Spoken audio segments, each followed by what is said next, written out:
What's up, guys? Welcome back to our second edition of Pub Talk. I've got special guest Duke Lacroix here. We're here to kind of break down how the season's going and just kind of ask you some questions. So, as Hoagie taught me, Cilantro. Yep. Cheers. Yeah, first things first, just since, you know, you're kind of a Philly area kid, New Jersey, but then you also went to UPenn. So I know you're pescatarian now, but I'm assuming during college you enjoyed some Philly cheesesteaks. What's your take on Philly cheesesteaks? What's your go-to, and do you have a favorite spot in Philly that you used to hit up? Yeah, so newly pescatarian, I would say that in college I had my fair share of Philly cheesesteaks, especially being from the Northeast. Definitely a staple. Wawa was a go-to spot. I wouldn't recommend it if you're coming to Philly, but as like a casual, you know, sort of convenience location, definitely hit up a Wawa if you're in the area. Breakfast sandwich, bacon, egg, and cheese, pork roll, egg, and cheese. Unbelievable, but you can't go wrong with the food trucks. I think if you find a good food truck, especially around the Philly area, you find the person, you know, you connect with, you know, they have your usual order. You can get, you know, the cheesesteak exactly how you want. So do you do Cheese Whiz or no? No Cheese Whiz. Yeah, okay, no Cheese perfect. Whiz. I still can't get past the cheese in the can thing. Yeah, no, that's same here. Yeah, and yeah, provolone all the way. Yeah. My favorite was on Broad Street, Ishkabibbles. Ishkabibbles, okay. But I know like you were probably close to like Reading Terminal and stuff, so I'm sure you went there a couple times too. Just had to ask that. So what was your experience like going to UPenn and kind of playing ball there? I know you kind of got a couple of big awards, Ivy League Rookie of the Year, and then obviously Offensive Player of the Year in 2013. So talk to me a little bit about your experience kind of playing on the East Coast and going to an Ivy League school and playing ball there. Yeah, so I would say that college wasn't what I expected. I was very ignorant going into school, even though I went to some good schools before that, and I knew my brother had an older brother who went to college as well. I kind of just thought it was going to be like the movies where, you know, you show up to class occasionally, you go hang out with friends, and then you have a good time. But definitely going to Penn, an institution that takes academics very seriously, it put a new perspective on my understanding of what a student athlete was, because student is still in there. And so it was amazing though, being in Philly, having like the open campus that's pretty private as well. Being in the west side of the city, and you know, it was a great experience. A lot of great growth and learning happened on Penn's campus. So you all Philly sports teams, I'm assuming? All Philly sports teams. All of South Jersey is Philly sports, and if you are from South Jersey and you like any team from New York, that is blasphemous. Yep. Did a little deep dive. So do you still play guitar? Oh wow, deep dive, yeah. I haven't played in a couple years actually. Some other things have taken precedent, but yeah. I play guitar, I have it hanging, I haven't touched it in a while. It's definitely collecting dust. Yeah, what inspired you to play guitar? Do you have like a favorite guitarist, maybe a favorite band that made you pick it up, or what? Not in particular, but actually circling back to Penn, we had a gathering at our house and someone left the guitar. Like just randomly, we had a lot of roommates, so a bunch of soccer guys lived in the same house because we have sort of the same sort of schedule. It just made sense team-wise, and we lived off campus, and some people came over and the guitar disappeared one day, and no one in our house could understand whose guitar it was. So picked it up, early days of my YouTube experience, just tried to teach myself how to play guitar. And it started then, and I continued it through professionally, just in the afternoons, we have a lot of time, just hanging around doing something productive. And then Orange County, actually, I got injured and I didn't have, you know, too much to do. I couldn't go on the field, it was a pretty serious knee injury. I decided to try to open mic night. That was a goal I set for myself. I can't sing, I can play. So I did an open mic night down in Orange County. How'd it go? What'd you play? Did you play some covers or some of your own stuff, or what? I played covers. Okay. I cannot, you know, create music. I'm not quite there yet, but yeah, I just did a couple covers. I think one of them might have, I messed around with Jack Johnson because he has a lot of acoustic stuff. Yeah. Dust in the Wind by Kansas, that's a classic. That was one of the first songs I learned. Yeah. And then Fast Car, I think Fast Car by Tracy Chapman was the one I played at the open mic. Nice. Yeah. Was it well received? Did you do good? Everyone was polite. All right. So it was fairly well received, yeah. Nice. Yeah, I saw that. I was like, I did not know Duke played guitar, so I had to ask you about that. So how are you settling in here in Colorado? Obviously, you've been here for, 4 or 5 months now, but how are you settling in? How are you liking it? What's going on in Colorado for you? Loving it. Settling in real well. Getting a routine. So been here a couple months now, a couple weeks. Getting to know the facility, know the team, know the guys on the team, know the staff, and it's been great so far. You know, I enjoy playing at altitude. It's very difficult. Like, I don't know if I'm fully even acclimated to the altitude yet. It takes some time. But my time in Reno, being at altitude, I had some great years there. And then I was excited to come to altitude again because you feel different on the road, especially going down to sea level. It definitely makes a huge difference. And so just getting acclimatized to the elevation we're at here is a challenge. But then, it's a small little city, so there's really nice stuff to do here at Jack Quinn's. Cool place to visit and hang out, just walk around in the downtown area. So it's small, but it's still big at the same time. There's enough to do. Yeah. I mean, growing up here, I felt kind of that trapped feeling here a lot of times where there wasn't a whole lot to do, and then I moved to middle of nowhere, Wisconsin, and now I greatly appreciate what we've got going on here. So I feel that. So speaking of getting acclimated, one of the things that I think people have noticed is obviously your speed. Talk to me about your track star days, man. I saw you ran 4x100. You're pretty damn good at track too, right? Yeah. Did you mainly do that for conditioning, or was it just kind of a second passion, or? Mostly conditioning. Actually, in high school I went to a boarding school in New Jersey. We had to do a sport every single season, whether that was like like intramurals, or whether that was a competition sport. Seriously, so I picked up track. We had an indoor track there, so I did track basically 2 seasons of the 3 we were in school, and then soccer in the other season. Well, kids playing academy were still allowed to play soccer. But yeah, track was just kind of like a fun thing. And so it's funny because prior to going to high school track, I thought I was fast. Like I had this understanding, like in soccer, like I was one of the fastest kids on my team. I can blow by players, like, oh, I'm fast. And so I showed up freshman year of high school track, and I was like, I'm just gonna, this is gonna be easy. It's gonna be like on the soccer field. Like I just run past people. I'm gonna run past people here. It's gonna be a cakewalk. I was the slowest freshman of the sprinting group that we had my freshman year. But by my senior year, I got to be one of the fastest on the track team. So I was pretty proud about that. But track speed is completely different than soccer speed. So that was something I learned really quickly. And obviously, I was no professional athlete, but I remember being in high school, being a pretty good baseball player, and thinking, oh, I'm good at sprints. I'm gonna. I stepped on a track and I was like, this is not for me at all. Completely different. How are you liking playing at Widener Field? Obviously, you had a little bit of experience with Sacramento last year, but how you like being on the other side now?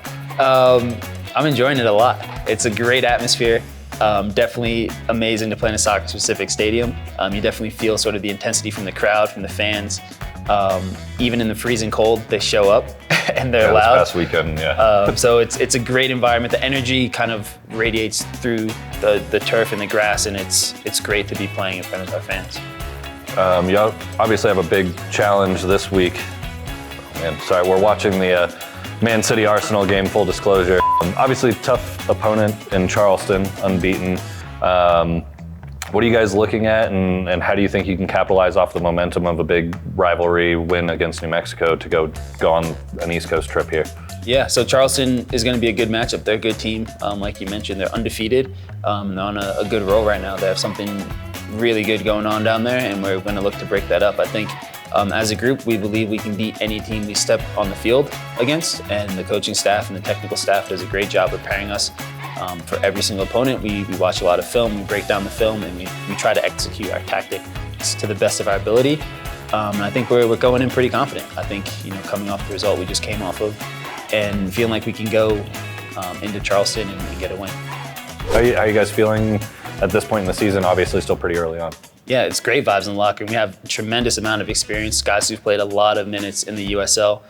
So speaking to the point about trusting the guy next to you, that guy next to you has had the experience and has the ups and the downs that come along with this sport to know that they're going to have your back in any given moment. And I think we demand the most out of each other because we've experienced a lot of different things in this sport. And so the experience is absolutely vital. The locker room's fun time. We have a bit of a little Jamaica contingency. We have some music. Shout out Speedy. Check out his new song that dropped. Speedy makes music? Yeah. Check it out, man. He's playing in the locker room all the time. It's stuck in my head. I'm gonna have to get him on the show. We're gonna have to get him on the next Pub Talk. Gotta get him on the next Pub Talk and talk about some of his music. All right. So good vibes in the locker room. great group of guys, and then everyone's working really hard for each other and holding each other to the highest standard. So, have you found like a go-to spot in the Springs where would we typically find you? Obviously, we're got you here on your day off, but on a day off, what do you and your fiance, right, or girlfriend? Yeah. Oh, no pressure. Sorry, we can cut that for you. But what are you typically doing on a day off here in Colorado Springs so far? Well, a good place to, I guess, start with places to eat because food is important. Yep. Pair Vinci's Italian in Old Colorado City has been a really good date night spot for the two of us. And then something that I'm extremely sad about is what am I thinking? Tokyo Joe's Tokyo Dumpling or Lucky Dumpling. Lucky Dumpling. Yeah. Closed. Yep. And now it's an Irish pub competing. Yeah. You got to come to Jack Quinn's. No, yeah, Jack Quinn's is the spot. Honestly, I haven't checked out Folklore yet, but it might be a cool spot. But Brother Luck does some cool stuff. So. Yeah. But I was definitely sad about Lucky Dumpling too. I thought that I had it once and then it closed down and we haven't had it. Super good over there. Yeah, it's amazing over there. Yeah. I have a question. Why are things not open as late? Like, I feel like there's not too many late night options. So as a local, question to you, flipping the table. No, let's do it. What are the late night spots to go to in Colorado Springs? Like for food or for like? Food. We're talking food. Yeah, because even Kawadi, their stuff kind of closes a little early. Sometimes they shut down early. That is a really good question. Yeah. And being a little bit more of a homebody, I'm usually hitting the taco truck over by my house. Okay. That's open late night. But good late night spot. That's man. It's a thinker, huh? That is a thinker. I want to say the Well over here is kind of like a Kawadi setup. Okay. They're open a little bit later, I believe, and it's more of a like chill, not quite as party atmosphere as Kawadi. So that's a spot that I've definitely gone to a few times. And then for me, it's like you got to go to like Tony's, like get the greasy diet bar food. Yeah. Might be a little harder for you with your dietary restrictions. But also shout out to Jack Quinn's. You come here, they got good fish and chips. Okay. So there you go. You might be able to find something here.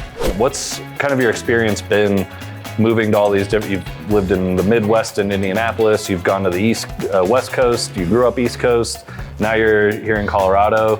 What's that dynamic like and how is that as a pro athlete? It's interesting for sure. Being, yourself, someone who moved around a lot growing up, it's a little different in later in life setting where not every single year, but virtually, every single year, every other year of my career, I've had to move and pick up shop and plant roots somewhere else and then get up and pack again. I would say one of the things that I'm most grateful for with the transition is the sense of community in the places that I've been able to be in, whether that was Indy, Orange County, Reno. A lot of these places, I was able to find a sense of community. I'm not just talking in general or the area or Sacramento as well. Just the people that I've been able to interact with have been really inspiring and grounding for my career in terms of off the field and on the field. I think that I've been very fortunate and very lucky to have those people and to cross paths with them and to engage with them.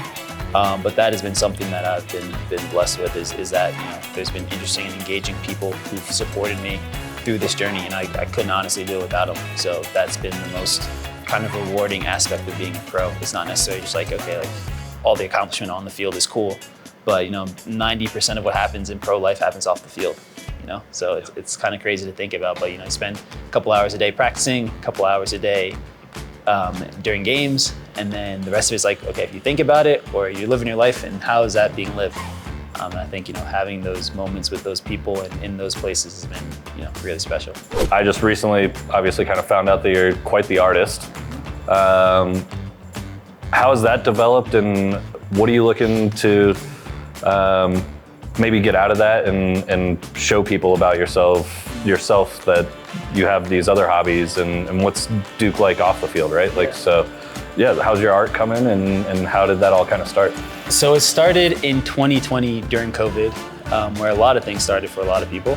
But during the pandemic, soccer kind of shuttered, and it was a second realization for me of who am I beyond my athletic identity, and grappling with that question. The first time was actually during the 2017 season in Southern California when I hurt my knee. I was done for the season, had several months of just sitting with myself in terms of really having thoughts about who I was outside of sport, beyond college. That was the first time I really thought about it. Hey, I'm a pro, I can do this forever. But during 2020 for the art, I just wanted to do some film editing, saw some ads I was definitely influenced by, and advertised to by some ads that I saw. I downloaded Final Cut Pro, shot a couple of videos, oh wow, this is great. And then I realized it's extremely difficult to go out and get content. You actually have to physically be there to film and get content, and then it takes a long time to edit something the way you want it to go. So with that, I did some drawing before, and I wanted to make like either graphics or logos that went with the videos. And then I kind of boiled down, like I really like the drawing aspect of it. It's something I wanted to pick up, so graphic design was kind of the next iteration of that. And I just continued that ever since. It's more like an outlet where I can just put, ideas and just try to find myself off the field. It's not anything, sometimes it's just, interesting to look at or something that I find aesthetically pleasing. Sometimes it's more of a commentary on myself or commentary on society or commentary about sport. And generally I try to keep it within kind of the sport framework or the where I'm at framework. And it's just another way to be who I am off the field. And I don't quite know what I'm gonna do with that yet. Still kind of vulnerable for me, but it's something that I've been exploring for quite some time now, and I'm excited to see where it goes next. The Dream in Color scarf. Dream in Color scarf, yes. Black History Month last season. Yeah. And that was kind of like an honor. It was great to work with the UBP, United Black Players, and the league, and to put those scarves out. Honestly, a lot of the credit goes to TJ Greer, the league graphic designer, who did his thing. I had some concepts and some ideas, and we had a lot of conversations. He kind of brought it to life, and so that was a really cool project to be a part of it, and to put those scarves out there for fans to enjoy. And that's another way that art can connect people. The same way that I feel sports and soccer and the avenues that I'm engaging in can connect with people and be inspiring. I think that art's another avenue to do that. And kind of if you put your energies in the right way, then anything can be a way to connect and speak with people. So that was just another way to do that.